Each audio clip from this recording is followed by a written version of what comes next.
everybody, and good afternoon. My name is Colleen Baker. I am a producer here at the Houston Chronicle. Thank you all for joining us. We are here for another wonderful HC Live, of course.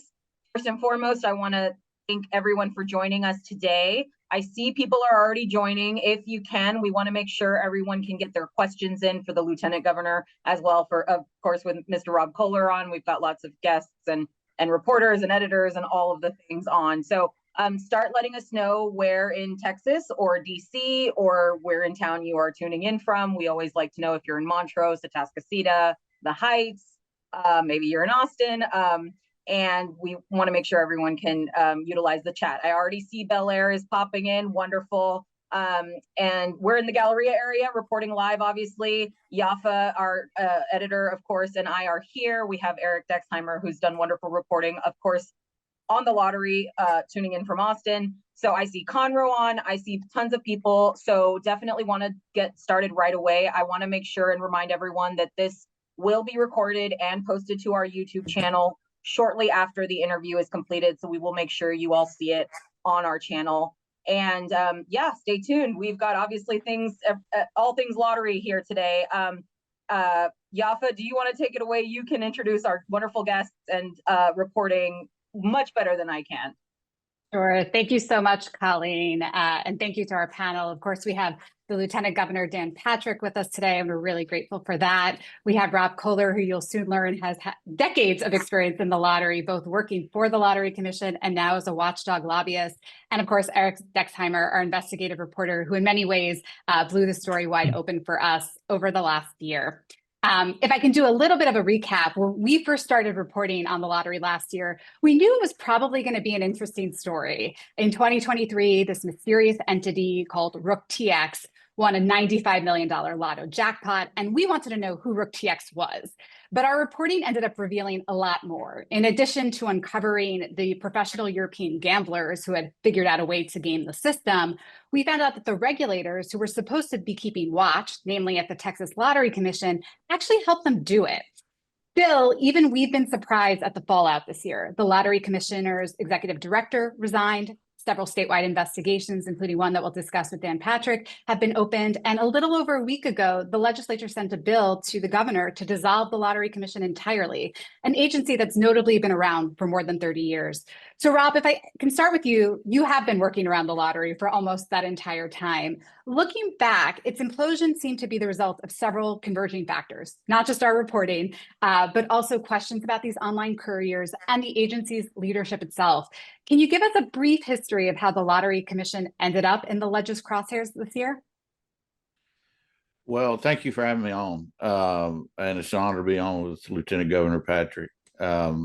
Really, to get a good understanding of how we got here is you can go back to the 2023 session.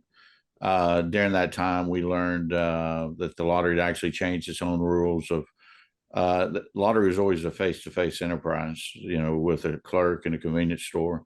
The rules were changed. It would allow broke out the filling out of a play slip and paying from consideration. And it basically allowed this courier model that had been operating in our state, kind of legitimized it. That 2023 session, Senate Finance, Senator Nichols asked some pointed questions. And at that time, we could tell, and if you looked at the lottery executive director's face at the time, that the gig was up. We got out of the 2023 session, didn't get a bill passed, but got a rider on it. And most importantly, we got the lottery's sunset date moved up. They were originally going to be in 2027, and during that session got them moved up. We had that jackpot that we're going to talk about happen that raised awareness. And then with Sunset's work, with the Senate, Lieutenant Governor Patrick, really taking this issue at heart, how the people of this state were misled, kind of rolled us into 2025. And with Eric's reporting, we learned there was faces put to some of the shenanigans, with the video, and we were able to see one aspect of it, which that was Lottery.com's participation in it. So, we rolled into this session 2025, and with the Rangers being called in, with the hearings that were held in the Senate, it just raised awareness, and really to this day we're learning more and more about who the players were and what they did. I mean, what's important is that there were rules, there were statutes that were protect the citizens and protect the state in place that weren't followed, and in fact were broken during this $95 million jackpot steal. And if those rules hadn't been changed and allowing electronic versions of play slips, none of this would have happened.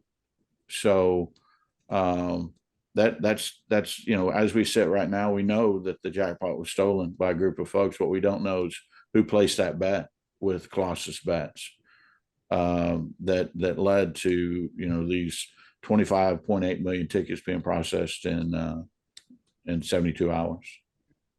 So, Lieutenant Governor Patrick, thanks for joining us. And as someone who covers the legislature, thanks for doing your part to keep it to one session. Appreciate that. As Rob mentioned, there was a bill you all passed in 2023 that would have done away with couriers. So I know this has been kind of top of mind for a little while, but going into this session, can you talk a little bit about what you knew and then what you kind of discovered throughout the session that led to the ultimate outcome of the commission being dissolved? So, and thank you for your reporting on this in the Chronicle, either a step ahead or right with us, and then doing a lot more investigative reporting that we had time for with 8,000 bills filed. We had a lot of work in front of us. So for us, when we saw that jackpot in 2023, in April of 2023, be one with really a big cloud over it, a lot of mystery. How did this happen? And that's when all of us, I think, I don't want to speak for everyone in the legislature, but many people started looking at this courier issue that had been kind of slipped into the rules without any legislative oversight. No one asked us, no one told us what they were doing, and they just kind of moved on and did that. And then when this jackpot hit, it exposed the courier service. And I will tell you that to this day, and including during session, if you had asked a lot of legislators what a courier service was, they didn't know. I didn't really learn all about the courier service until the bill we passed in 2023 of who they were and what they were. Many people literally thought that a courier service was like Grubhub for lottery tickets. You called a number and then someone bought your tickets and brought them to your house or to your office. Well, of course, that made no financial sense. Who would pay someone a fee to go buy a ticket? It would only cut their chances of winning in terms of their earnings even less and less. So, but a lot of people who were heavily involved in this did not really know what a courier service was. So we were looking at it. We planned to take action this session. And then in early January or February, and I'll shorten this answer so you can ask more questions, I walked into the office one morning, I can't remember the exact date, and my legal team who works on these issues said another jackpot was hit last night, not far from here at Winner's Corner in Austin for I think it was $83 million. And my and they said, and it was a courier service. And my immediate instinct was, let's go. And we literally just got up and went. And, my old days of being an investigative reporter as a combination news anchor, sports anchor along the years, I just decided to put on that hat and walk in there with a camera and try to catch people a little off guard and get real answers. And we didn't tell anyone we were coming, and we just showed up and we walked in there, and there was a gentleman behind the desk just doing his job, an employee. And I asked him, did you have a $83 million winning ticket last night? And he said, yes. I said, was it a walk-in or was it a courier? He said, well, we are a courier service. And that stunned me right there a little bit. Okay, so now the courier service also owns the retailers. But what I noticed when I walked in, Eric and Rob and everyone else, what I noticed when I walked in, it did not look like the type of, as Rob knows, the type of place that is supposed to be selling lottery tickets. It's supposed to be selling multiple merchandise. When they passed that bill in the 90s, it was to attract customers. People go into a convenience store, that type of thing, where you'd have a lot of people buying tickets. This store, Winner's Corner, which was owned by, it turned out, Jackpot Panelists.com, a courier service, which was bought by DraftKings, the sports betting service, for $700 million a year or so ago. I learned all of that in the few days after that. But when I walked in, there was no merchandise except board games, Monopoly, Ticket to Ride, various games. Well, no one goes into a store to buy board games. It was obviously a front for the courier service. So that took me to the level of, I need to dig into this and see what's happening. So I did have a follow-up question about that video. Apart from the fact that clearly everybody wants to be a journalist, which I get. Yes. You could have just as easily gone in there and kind of seen what was happening. You filmed it. Was there kind of a message you were sending or a performative aspect to that you wanted to get across? No, I went in there and I didn't know what I was going to find, Eric. I mean, it could have been just normal, could have been everything was on the up and up. I just connected the dots. Last session, a $95 million jackpot through a courier service. And now the start of this session, an 83 or whatever the exact number was, 80-some million dollar jackpot by another courier service. And so that's just too much of a coincidence. And so I went in there to see what I could get on camera. And I hadn't done that before, I don't think, as lieutenant governor on any story like that. I've done a few since then this session. They seem to be, people liked it who were watching it. So we did it on a few other issues. But when I walked in there, the next question I asked was, can I go back, behind the door and see what's behind the wall? And they said no. As lieutenant governor, I probably could have said, well, the state owns these machines. You are registered by the state. I could have probably walked through the door. They wouldn't have stopped me, but I didn't want to create a confrontation. I wasn't trying to look for, a video of that. I just simply said, okay, you won't let me back there. Can you call the manager? And it turned out they called a lot of people. I found out after, I don't know where they were calling, maybe all the way up to DraftKings in New Jersey or New York. And finally they said, you have to talk to our media person. I said, no, I need to talk to your lawyer, which was all on tape, as you saw. We edited it down a little bit. And it turned out the lawyer, someone I knew, not well, but in Austin, a lobbyist, and he was on the phone, and basically they wouldn't let me go back there. So the fact that they wouldn't let me go back there only upped my curiosity. What's going on back there? And eventually, Eric, as you know, they let me go back, but they wouldn't allow me to take any photos. They wouldn't allow me to take any video. And again, I could have probably done it as lieutenant governor. And after all, they would have let an inspector go in there right from the Lottery Commission. Well, I pay the lottery inspectors, through the budget. So I probably could have said, hey, I rank over them. I didn't, but I went back there and there were about 30, 40 machines that we counted, all spitting out tickets and kind of darkness. No one said a word. No one would answer a question. It was like a sweatshop for lottery tickets. I got to ask, first of all, before my next follow-up question, have you been to a bingo parlor recently? I haven't.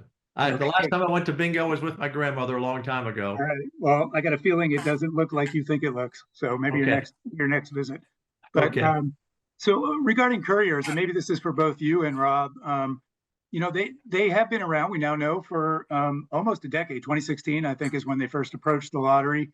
I know everybody doesn't read the papers. I think there were a couple front page stories as far back as 2019, kind of explaining in detail what they did and how they did it. And so I guess I was a little surprised that so many people were surprised how they operated. What do you think was the tipping point this session? The tipping point was that video, I think.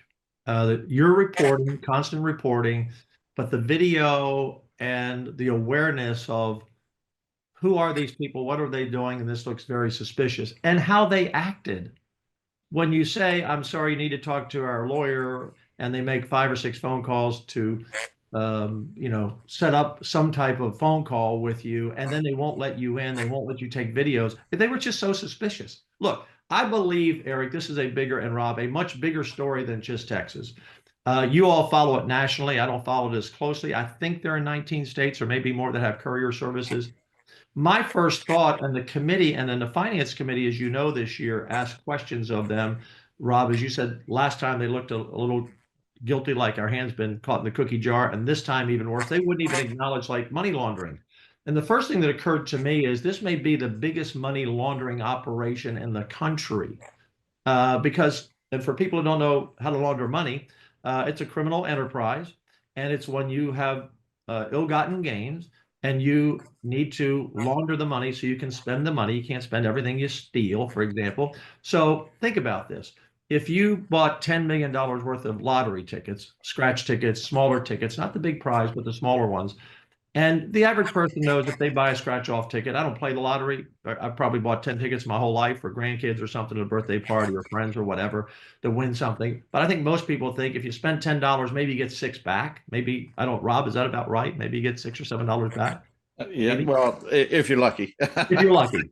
And then you say, but maybe I got a chance to win the $50 or whatever that prize is. And that's why people do it. It's a fun game. They like to do it, and they have a shot for a bigger prize. So if you're laundering money and you buy $1 million worth of tickets and you get $600,000 back, well, now the state of Texas has, in essence, laundered that money. You now have $600,000 that you got back from the state of Texas. Yeah, you lost 3 or 4, but if you tried to launder it somewhere else, you're probably going to pay that kind of commission to have clean money. So I'm not so sure that this isn't a much bigger enterprise, and the Texas Ranger investigations will look into this clearly. It may be a much bigger prize than just some guy in Europe buying 26 million tickets, which we can talk about, which was clearly an inside job from the Lottery Commission. I'm not so sure this isn't a much larger scandal. It could be terrorist organizations, could be cartels laundering money through various lottery systems around the country. So, Well, Rob, I have a question for you in a second, but I just want to ask the Lieutenant Governor one more about, you brought up money laundering. I was struck during the hearings that phrases like money laundering, criminal enterprise, huge heist all came up.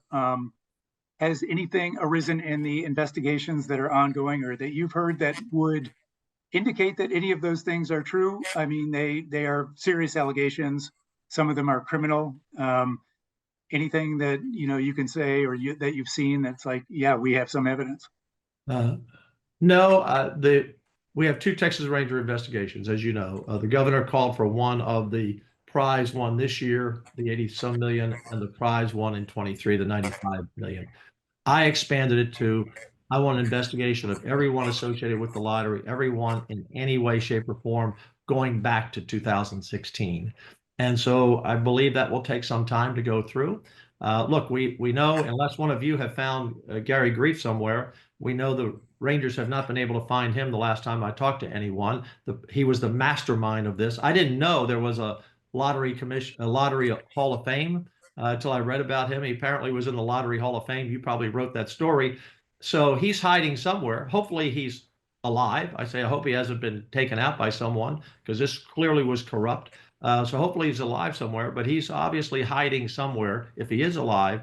And the Rangers will finally track him down, I think. But great mystery here. This would make for a great movie, quite frankly, Eric, if you write a book one day. But we haven't gotten to the bottom of it yet, but I think we will at some point. Rob, you've been working for a long time to kind of limit expansion of the lottery. And I think you probably saw a lot of this stuff coming together at the session's start. Can you kind of briefly tell us, I don't know, what were you thinking strategically behind the scenes? How is this going to help your organization? Well, I mean, I'll tell you first, Eric, I'd like to address that somehow or another in 2019 that you're surprised that it wasn't common knowledge with folks.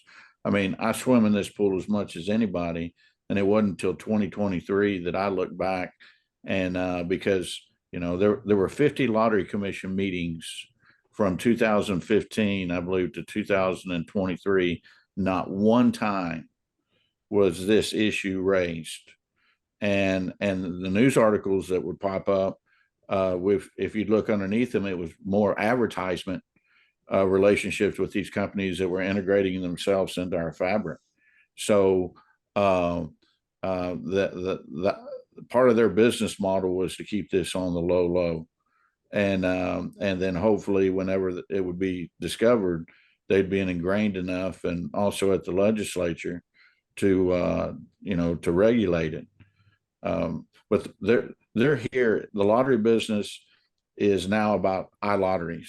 There's states that have legalized electronic forms of scratch tickets, electronic forms of drawing, but it's the state lottery and the people that voted on it. They didn't do that here. They did a workaround, basically trying to offer the same type of products without having the people that are elected make the decision. Yes. Governor Patrick, I wanted to ask that you had mentioned the executive director, Gary Grief, who, has kind of taken the fall for a lot of this. Ryan Mendel, the executive director after him, got beat up pretty badly at the legislature. Ultimately, though, the responsibility for the Texas Lottery Commission is the governor appointed commissioners.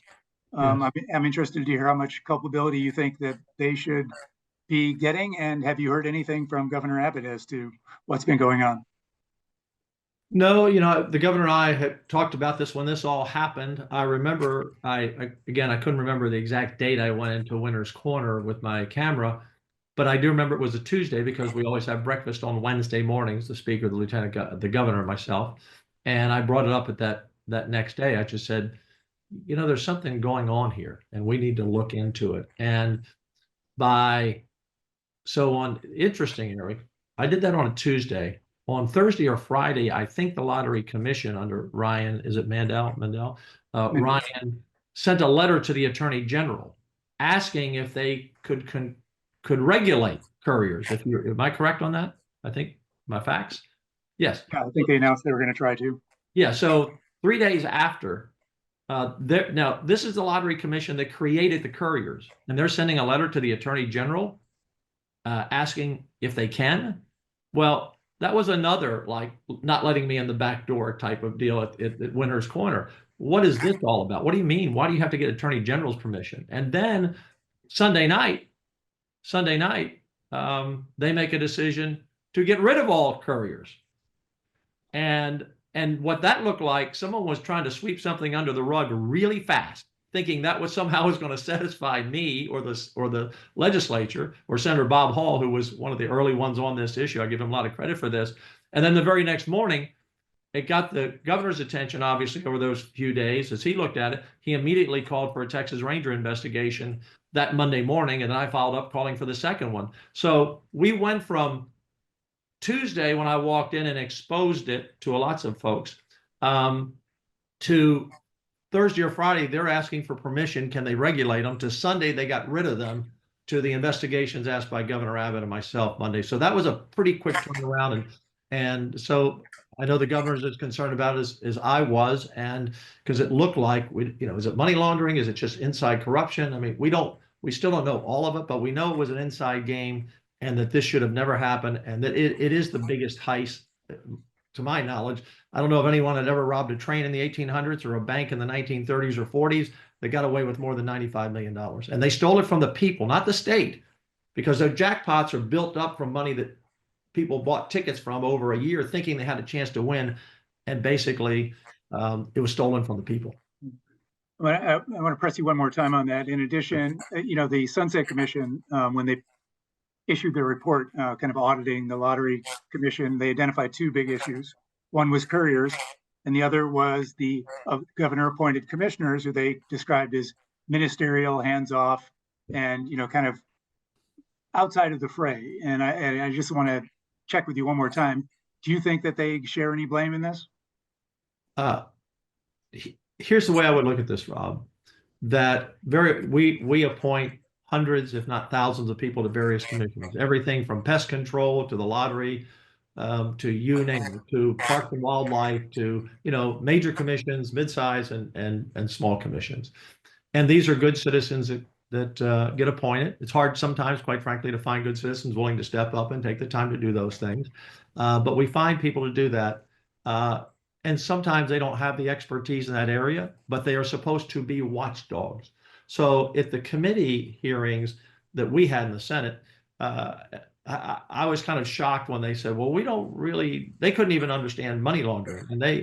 And so I think these people did not know about how the lottery worked. But it's their job to oversee it. It was their job.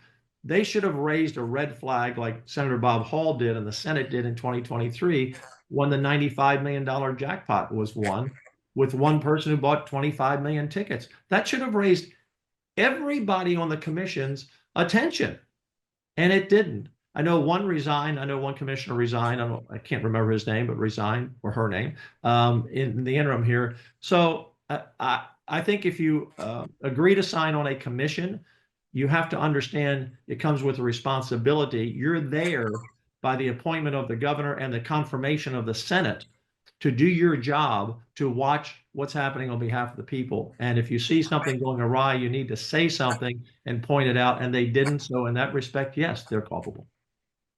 So I want to jump for a second to the, in February, one of the catalysts for a lot of the action was the Lotto jackpot of $83.5 million that Yes. was won by a woman and cashed, as you said, at Winner's Corner. It inspired your visit there. And Yes.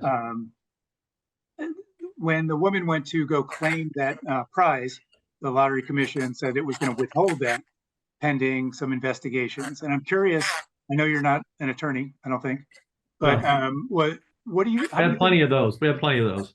How do you see that playing out? You know, I'm wondering what the end game is there, or how that will shake out. I don't know. And now that we've ended the Lottery Commission, and I said, you know, I did some subsequent videos, and one of the things I said, if we can't guarantee that the Lottery Commission can run a game that people can trust, then we need to close down the Lottery Commission, maybe the entire lottery game itself. We have shut down the Lottery Commission. We've moved it over to TDLR, our licensing division, and they now know what their they know what their orders are, I believe, and they're getting their arms around it. Of course, we got rid of the courier, so that's gone. And because one of the things we found, Eric, from the people, and I asked some very specific polling questions of the people. I like to poll issues while we're in session. And a lot of the people were learning about it. And most of the people said, if you can't clean it up, then get rid of it. But if you can put guardrails on it and parameters on it, the overwhelming, almost 70% of people said, you know, we like our scratch-off games. We like to play it, so fix it. And so that was kind of our goal. And if we couldn't have fixed it, we would have ended it. But we're giving a TDLR the opportunity to run it now.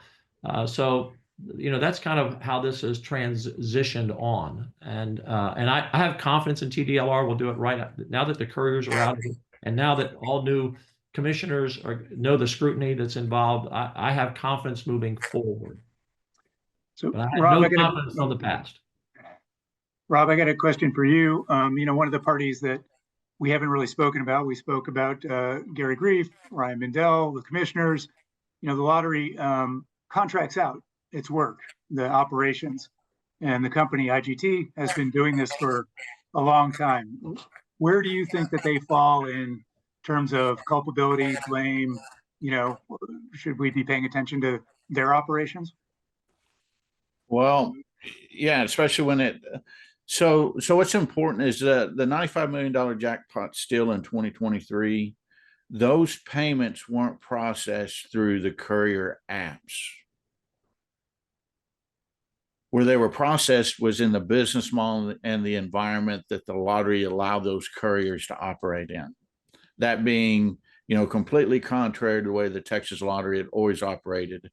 You know, that being 16 terminals, that's being telecommunication, that being all different things that were unique to the couriers. So IGT's role in it, yes, they are a contractor of the state. Part of the deal, though, and it's been this way since the beginning when GTEC was their former name, is the state's paying them just not to be a person that's running and putting terminals in, and they're also paying them for consulting. They're paying them for advice. So I would expect and I would hope to see that whenever this idea of rigging the lottery, letting these 4 stores process these terminals, and IGT going in and doing the telecommunication work as well as installing the terminals, that the general manager at the time, who I know, Joe Lipinski, sent an email to Gary saying, this is bad. If you do this, this is going to cause problems.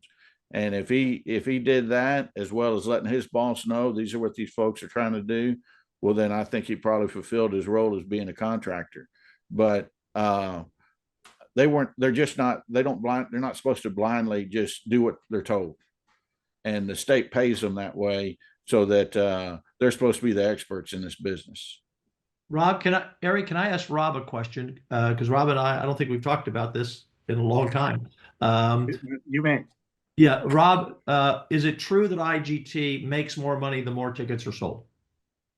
That's correct. The business model right now, and it's been this way since the beginning, they get paid on sales. So for every dollar that's sold, they're getting right around, I think their contract is about 2 cents on every dollar. So when that order came in for 25.5 million tickets from one person, and I don't know that we've still explained this to the people watching, maybe watching us for the first time, what happened back then, but one person ordered 25.5 million tickets with, I think, 72 hours before the jackpot, the 95 million was going to be called, and apparently bought 94% or higher of all the ticket combinations. I'm not so sure somehow the ticket wasn't printed after it was called. I don't know, Rob, you might speak on that, how that might have been done also. Literally print the ticket afterwards. And I think the one, there were 4 places that printed it. So in 3 days, I think the numbers I've heard, you'd have to print like 3 tickets a second to print 25.5 million tickets. But IGT sent all these machines out. It would appear to me, Rob, that someone, again, Gary Grieve had this all set up, in my opinion. I can't allege any crimes been committed, but I sure have suspicions that he set this all up. They didn't just have all these machines, sitting around. It had to be loaded on a truck ready to go. They had 3 days to print them all, and they sent them all out to these facilities that some of them had never even really been selling lottery tickets before. So talk about that. If you look at lottery.com sucked a lot of the auction out of the air because of the video and different things we've learned. Yes. But the store that sold the most tickets and actually sold the winning ticket was Hooked on Montana.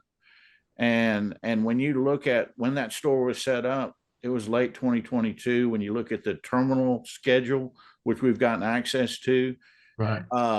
that store, in my opinion, by looking at it, was really set up for this event that happened in April. They placed an order like in February for a large amount. These terminals aren't just plug and play. You can't just bring them into a location and stick them in a jack. That requires tremendous amounts of telecommunication work, whether they're going to run it up satellite radio, but IGT does all that. It's just not the terminals. The whole $95 million jackpot. Rich Wheeler was in the Texas Lottery in 2014 representing a company called Camelot. Well, Camelot ran the UK lottery, and they were some of the pioneers of selling tickets on phones. Well, he comes to the Texas Lottery. Gary Grieve talks about it in the Lottery Commission meeting, and it is going to work with the Texas Lottery on new sales revenue. Well, when you look, this is a guy who led a group into our agency 2014, and in 2025, he happens to be selling, the ticket and processing the most amount of a jackpot that was stolen from this state. Those dots are awful close. Yeah, and I think that's what's defined as a conspiracy. Well, and there's several. There's 3. You've got Lottery.com and ALTX out of Waco. They're one and the same. I mean, they're basically Lottery.com. There's Right. long relationships. We want to give some of our listeners a chance. I'm going to ask one more, and then Yaffa will ask one more, and then we'll turn you over to the people who have tuned in. Kind of zooming out for a second, the legislature seems intent on keeping the lottery to kind of limiting the lottery to selling tickets the way it did in the 90s. And the Lottery Commission, wants to raise revenue. It goes to schools and veterans. So I'm curious, what do you think should be allowed for the lottery to appeal to people in 2025 who don't go to a convenience store and scratch off a ticket? Go ahead, Rob. Well, you got the voters. The voters should decide that, Eric. With the games that we're playing right now, were the voters in 1991, and the lottery that we have right now is restricted to what those voters could have been envisioned. If this business model lottery occurs, which there's some neat things in it, wants to sell electronic facsimile of games of chance in this state, they're going to have to file a constitutional amendment in this state and get 100 votes in the House, 21 in the Senate, and the people get to vote on it. So it's up to the people. It's not this workaround where folks try to introduce it through the back door. Governor Patrick? Yeah, well, very often things in life, you don't pay attention to them with great scrutiny until something goes wrong. You know, it's moving along, whether it's your air conditioning in your home, suddenly it goes out one day and you realize maybe I should have been looking at that before, whatever it is, or in life or in the state. And we've had issues with other agencies on other issues where you're not aware until something goes wrong, and that's when you address the issue or you first start looking into the issue. So in this case, this went on for some time, and suddenly, actually by them winning that jackpot, they brought attention to themselves to really destroy the model they had set up. And I think what Rob said right there is really interesting. I had not heard before that they had ordered those machines. We had been told those machines were put out in those 3 days. But what Rob just said is those machines were in place in February for the company that had the winning ticket. And the guy who introduced this idea in 2014, when I was still in the Senate, introduced it to the commission, ends up being involved with them. And I think I'm correct, Eric, that 2 of the lottery.com or 3 have already been charged with crimes. Am I right on that? Unrelated to this particular draw, but Lottery.com has regulatory issues and some problems separate from that. Yes, and the connection, from what I understand, again, I've been very busy at the end of the session, very busy. But what I understand and what I read was you've got a Russian who bought a company in Mexico and allegedly increased what business they were bringing in. As one of the charges, fraud. And so you've got a Russian, you've got a business in Mexico. Somehow these people end up involved in Texas and involved in all of this. And this is why I think this is an international, potentially, or at least a national money laundering or scheme to win big jackpots. But as far as to answer your question specifically, after what we've just been through, we're going to give TDLR a few years to let it settle in. I don't think Rob or Eric, anyone bringing a bill up to bring courier services back in the near future would get 21 votes in the Senate, which you would need, or 100 votes in the House. I wouldn't support it until we know we have a handle on this. What happened? How did it happen? Who all was involved? And that we restore confidence in the game for the people. Then if people want to do that and look at that issue again, then that's up to the voters. Okay. Yaffa? Yeah, I'll close it out before tossing to Colleen for audience questions. Obviously, the February jackpot of 83.5 million is being withheld right now. Lieutenant Governor, are there efforts to go after and reclaim that $95 million jackpot where this all started for Eric and I? Yeah, I don't know, and I've stayed back from that. That's up to the current people running the commission, which will now be TDLR. And my guess is, and it's only a guess, is that because of all of what has happened, and everything that's been exposed, that it appears to be total corruption from an inside game, they probably said we better just put the brakes on this. Now, if that game was on the up and up and that lady won fair and square, which I think her lawyer said she did, then she deserves the prize at some point. But again, it's only a guess, is they just said, let's pump the brakes and make sure before we write another big check that we know exactly what happened. So that's where we are. Over to you, Colleen. Absolutely. Thank you so much. I get to as many as possible. Starting with the Lieutenant Governor, someone was asking if the Texas legislature would consider reimbursing lottery players for this type of corruption that has taken place so far. Yeah, well, it's a great question. You know, we would have no idea who bought all those tickets over all of that time. You know, people just go in. There's no receipts. There's no. I mean, people would have. I don't know how we'd ever know that. We might have everyone in Texas suddenly say, "I bought a ticket." I don't know, but I don't think we could do that. But this is why it was so offensive to me, Colleen, that this was stolen from the people of Texas. It's bad enough. Look, and if you steal it from the state treasury, that's the people's money too.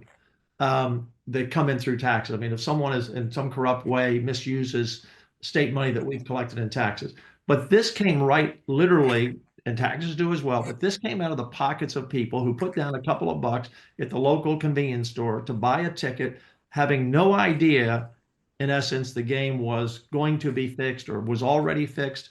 And that is so offensive to me. And that's why we said we can't allow this to continue to happen. But I don't think there's a way we would be able to reimburse everybody because we wouldn't know who they were and how many tickets they bought. Absolutely. I want to actually start with Eric Dexheimer first for a little bit of a fact check. And a lot of people are asking, specifically two names keep coming up, Ryan Dickinson and Matt Clemenson, two of the Lottery.com founders. Someone saying, they pled guilty to federal crimes last month. Can you go into a little bit about these two people and how they play in, if at all, to what's going on right now? They were both officers for Lottery.com, which is one of the courier companies that kind of helped orchestrate the $95 million jackpot in April 2023. Ryan Dickinson, I think, used to be the chief financial officer. And I think he was present during the actual operation where Lottery.com's facility in Spicewood, which is outside of Austin, helped print about 5.6 million tickets over 72 hours. Courier companies like Lottery.com, as the Lieutenant Governor pointed out, have affiliated with retailers, brick and mortars, that are licensed by the state and allow them to print tickets. And that's the facility they used. Ryan Dickinson is, I haven't followed all the kind of ins and outs of their kind of corporate travails, but they were they had problems with the SEC over some reporting prior to the lottery operation in 2023. And you're right, there have been some charges that recently were brought. There are several lawsuits against Lottery.com for improperly taking investor money as well. Yes, we have a lot of people asking if they will be charged. Someone else is also asking about Rook Texas, if they'll be able to recover the prizes awarded on voided tickets. And if Texas will sue 4 lottery couriers who were paid. There's a lot there. What is Rook Texas, I guess? Eric, are you familiar with that? Do you know, what does the reporting say?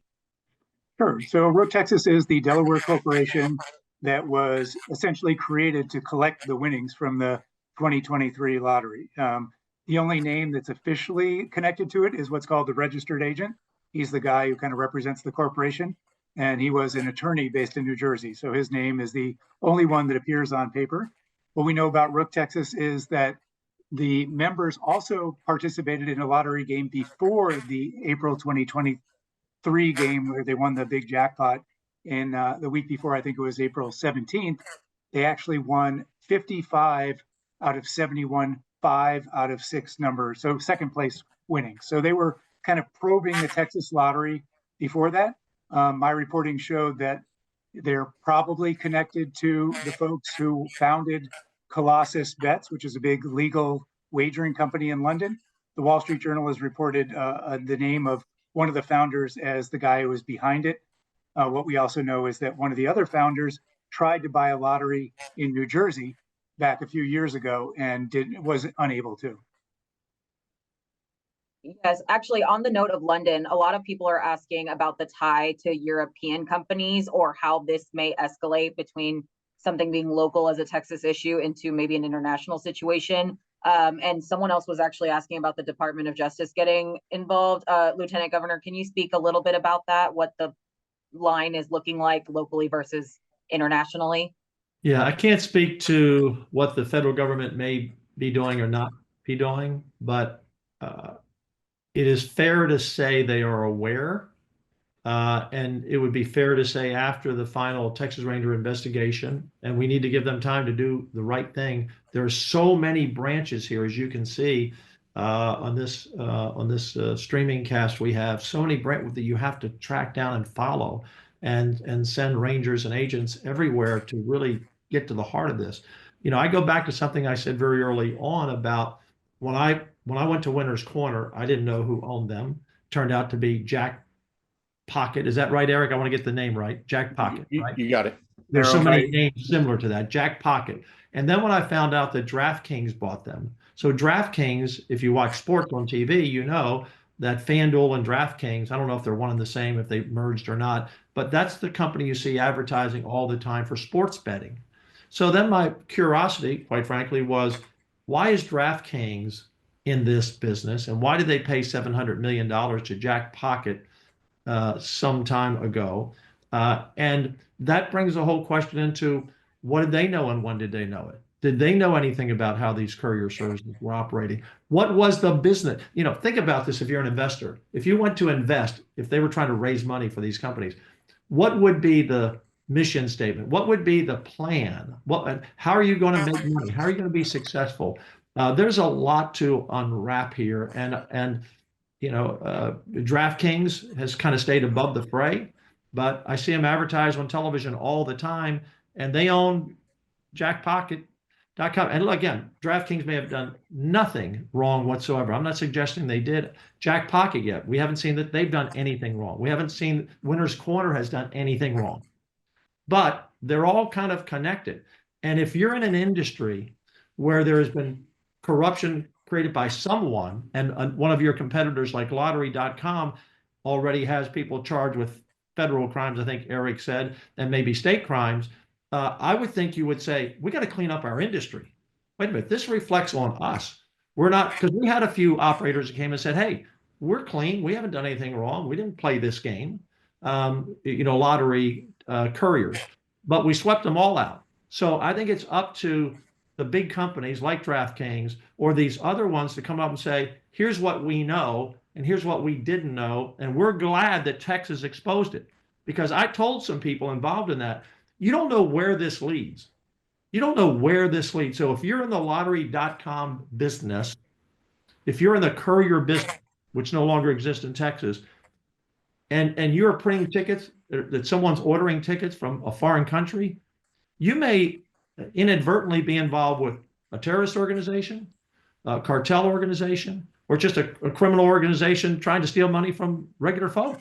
So they have a responsibility, I think, to stand up and clean up their industry before it ever would come back to Texas. And I don't think it'll be in my lifetime. And I plan to live a few more decades. But I just think that the industry has been very silent on all of this.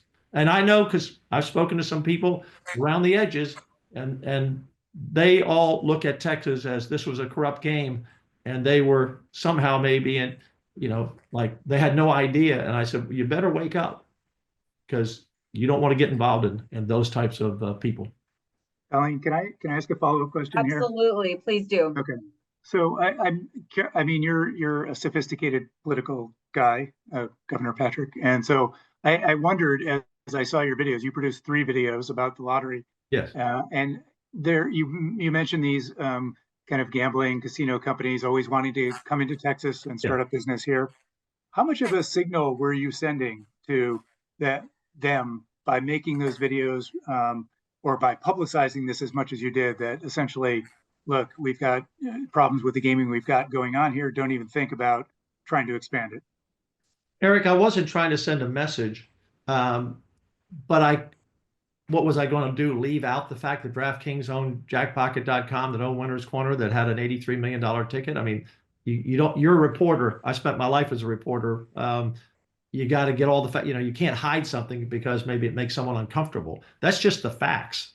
And so I wasn't trying to send any kind of signaling message, except we're going to clean this up. And I think what happened this session, you know, in the last session, the House had a bill in casinos and sports betting, I think. And this session, you'll notice the House didn't have, there may have been some bills filed. I don't think there was a hearing at all on any bill dealing with casinos or sports betting this session. I stand to be corrected, but I don't think they had a hearing.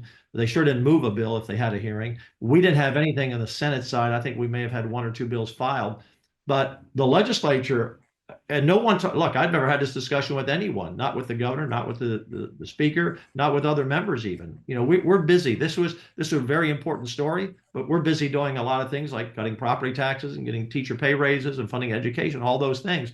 But I think just in general, people said, whoa, we're not even going to try to go down that road until we know what happened in the lottery. Because if we can't run the lottery in the state, and by the way, the bill that was filed in the House in 2023 would have put casino gambling and sports betting under where, Rob? Texas Lottery Commission. The Lottery Commission. Under the guise that they wanted to push that bill to do away with the offshore betting. but come to find out, several of those lottery couriers were offshore. I mean, their headquarters were in Malta, so Yeah, it didn't no, work this, out for them. so Eric, the answer to your question, when people figured that out, well, wait a minute, we were going to put gaming, casino gaming and sports betting under the Lottery Commission, and now what we know about the Lottery Commission. And so I think everyone has taken a pause, and I don't know what the future of either casino gambling or sports betting is in Texas. That'll be up to the people to decide one day. But there just was zero support this session, as there was in the last two sessions. You know, there are people who want it, but in terms of a big enough army of voters to say this is what we want, that just hasn't arrived yet. Eric, one thing to add real quick is on that session in 2023, what we learned whenever this thing broke open is that the lobbyists who were pushing sports betting during that session were using the lottery couriers as a prop in their discussion with members. So they would go into Senate offices and say, pull up this website, see what the Texas Lottery is doing. We just want to be able to do something just like that. And I will tell you that that's what put a burr on a lot of senators' saddles when they figured out that they were, being okey doked. Yeah, and it wasn't, again, we've just in the Senate, we've just never had anywhere close to the votes, Eric, for casino gambling or sports betting at all. And the House, they failed to get a casino bill out last session. They didn't even try this session, as I mentioned. And for the most part, we are a Republican state, Eric, and so in the Senate, I can't speak for the House, but we don't pass bills that Democrats are unanimous and only a few Republicans. And the House, I think I'm correct on this, and the casino bill that came close last time, it was almost all the Democrats supporting it, and only about 1 out of every 4 Republicans voted for it. And in the sports betting the same way, I think there were like 30 out of 80 some Republicans voted for it, but all the Democrats. So for the issue to arise to the level that some people want, they've got to get Republican support, which means they have to get voter support who elect Republicans on that issue. And I've told them that for years. I said, you just don't have the support here from the Republicans. I have a question from a reader who's asking about specifically IGT. Eric, can you tell us what is the status, if they will be charged? Have there been any impending charges for anything that they're involved in? To the best of my knowledge, there's been no criminal charges. We had that kind of back and forth with Rob about their culpability in this. For people who don't know, they're the contractor. They kind of conduct the day-to-day operations of the lottery, while the Lottery Commission and the lottery employees oversee them and work with them. They've been the contractor. Rob, correct me if I'm wrong. They were GTech prior to IGT, and they've been with the lottery for a couple decades anyway. Since the beginning, 92. Yeah, and so I don't, I think that their position is, look, when we got orders for extra terminals for these retail establishments that conducted the big operation, we were just following orders from the Lottery Commission. Basically they put in a request for the terminals. Some functionary at the Lottery Commission approved them, and we delivered them. But the truth is, they were also in the room while this operation was happening, at least for a little while. I've spoken to some IGT representatives who said that their techs were called to the Waco facility and were there for a couple hours while I think a couple machines needed to be fixed or something like that. So they had eyes on this, and whether or not they bear any ultimate responsibility legally, I don't know. I'll have to wait and see. Eric, I wanted to ask Rob one more question, if I can. I know we're running out of time, and thank you for the hour to talk about this in depth. And again, Chronicle did great reporting on this, and I leaned on you all a few times as well, reading what you were doing and following up on what you were doing. Rob, I mentioned earlier that I'm not so sure in that $95 million game that the ticket may have been printed after they knew what the numbers were. In your world, understanding how the system worked, could that have been done? Well, I'll say, Governor, I'm not there yet on this $95 million jackpot. I will tell you that it most certainly can be done. The Eddie Timpton, people can Google Timpton and the Muscle Multi-State Lottery Association, where he took advantage of a timing issue and fabricated tickets. You know, in this particular shenanigan, if they were going to do that, it doesn't make sense that they went to the effort to print 99% of the tickets, which, by the way, you know, Spinola Gaming has been reported, you know, they used illegal QR codes to print those tickets that made them invalid. But Governor, I can't, the answer is, and you said, we don't know yet. And thank God the Texas Rangers and both the feds are looking at this. So, And is it fair to say that this was a time, that was the other thing, Eric, it looked to me to be a timing issue, because this syndicate that bought 25 million tickets, they could have come in at 30 million. They could have come in when the jackpot was 50 million. They came in, it was 95, which they invested 25 million to win 95. They have to pay taxes on the money, but it looks like they netted $50 million, I think is what I've read, 40 or 50 actually netted.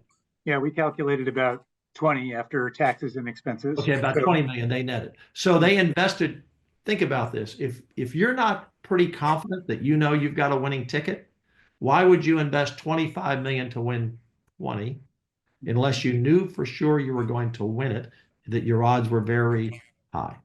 Yeah, well, as we reported, we worked with some mathematicians who calculated that their odds of having to share the jackpot if they bought all the tickets were less than 8%. So they had high odds of being the only winner, and they had extraordinarily high odds of getting the winning ticket since they bought all the combinations. Yeah, so that's why they waited for that game. Yes. It yielded enough money so that after the tickets they bought, and in other words, you wouldn't buy $25 million worth of tickets in a $40 million jackpot. They'd lose. So it was timed perfectly. And either they're great mathematicians, maybe the greatest on the planet, or they had an inside game.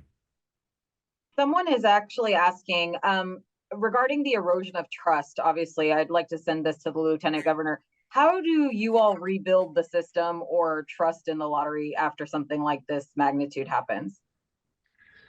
So we looked, if we were going to save the game, and for people who joined us late, I mentioned earlier that when we polled the question, I wanted to know where were the people, and the people said, hey, if you can't guarantee a safe game, then get rid of it. But if you can put guardrails on it and guarantee that the couriers are gone, et cetera, and we're protected, we would like for you to continue the game. People enjoy playing the scratch off games. I mean, they just do that. And so at TDLR, they're going to have an opportunity to step up. And I think they will. It's an agency, I think, that has had a good reputation. You know, no one's perfect, but a good reputation. They now know the things they can't do. They now know they're going to be scrutinized and watched with every rulemaking. They know there are not going to be any couriers involved, and they're going to go back, as we talked earlier in this, the old-fashioned way, where you go in the ticket, you see the person, you give them cash. You don't even use a credit card. You give them cash, and you buy a ticket. That's the way it was designed, and it worked fine for 25 years? 25 plus years, yes, sir. 25 years. And then Gary Grief and the commissioners went around very quietly, as you said, Rob, earlier, kind of kept it on the low down, and everything was kind of positive. Couriers were great, and they really sold it. They never said a courier was like Grubhub, but they kind of indicated that. People really had no idea what was going on. And so if we can restore it to where it used to be, and if people want to play it, then that's up to the people. Sure. Oh, Colleen, can I ask one follow-up? Please do. Okay. Governor Patrick, you mentioned Texas Department of Licensing and Regulation has a good reputation. They also have a budget that's about a third of a single contract at the lottery, and they license electricians and massage therapists. And what makes you think that they're the right thing to oversee an $8 billion operation? We think it was the best place we could go. We weren't going to send it to the Education Commission or the Health and Human Service Commission, or the controller has more work than they can handle. So we looked at the agencies that if we were going to keep it alive, this was the best place we can put it, and we can address the funding issues as we go through. Again, there were votes to kill it totally, but not enough votes in the Senate or the House to kill it outright. And again, the people said, fix it.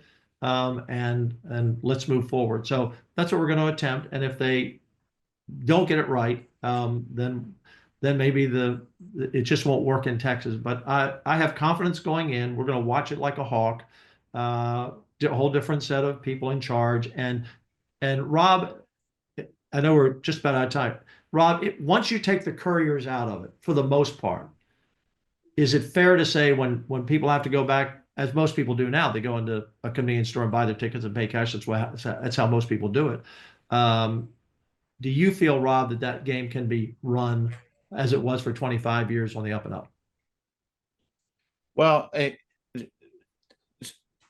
Governor, I think it'll take time for players. I mean, that particular the shenanigans are with the draw game.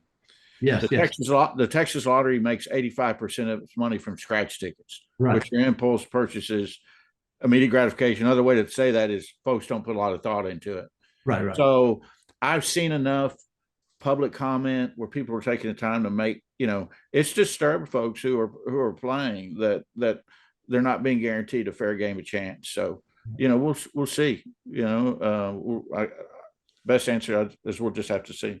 Yeah, we'll have to see, and I agree with you. And look, I think lottery sales, Eric, could be down. People are aware of this. A lot of people still aren't. I've given a lot of speeches in the last couple of months, and when I talk about this, I would say 90% of people didn't know what a courier was. Maybe not 90, but 75% of people didn't know what a courier was, and they didn't know anything about that $95 million jackpot that was stolen from them. And once they learned that, Eric, and it's been, you've covered it a lot in Houston, but it hasn't gotten a lot of coverage elsewhere in other newspapers around the state. So as more people learn, and it just may be the sales are so low going into this next session in 18 months that it's not even worth it for the state to do it anymore. The money does go to veterans and education, but I was, everyone said, well, what are we going to do if we end it? How about all that billions of dollars we bring in for the state?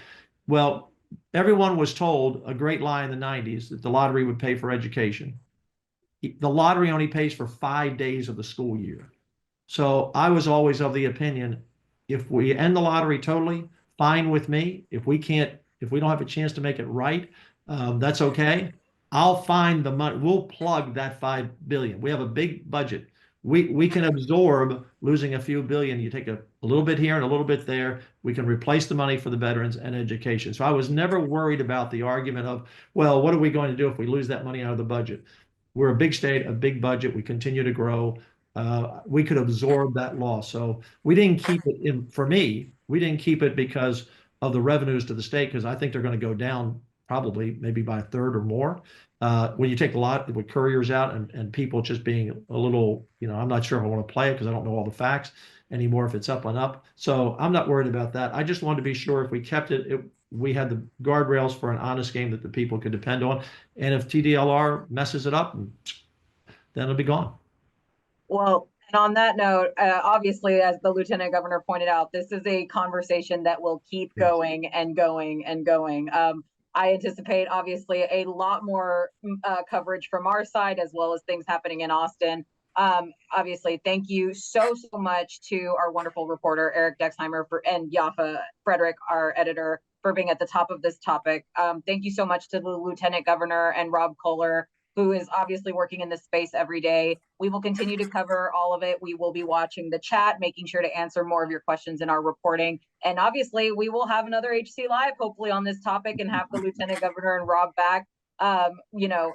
It's something we are very passionate about covering, and we'll continue to monitor. So thank you so much to our esteemed panelists and reporters and editors for joining us. Again, my name is Colleen Baker. We have HC Live every week. Tune in. We will put this entire interview up on YouTube, and we will share it out on all of our social channels. Our newsletter and all of HC Live coverage will continue. So thank you so much. We appreciate everyone. Have a great rest of the week, guys. Thank you, Colleen. I learned some things along the way too. So it was a learning experience for me too. Thank you. Excellent. We look forward to having you back, Lieutenant Governor. Yes, thank you so much.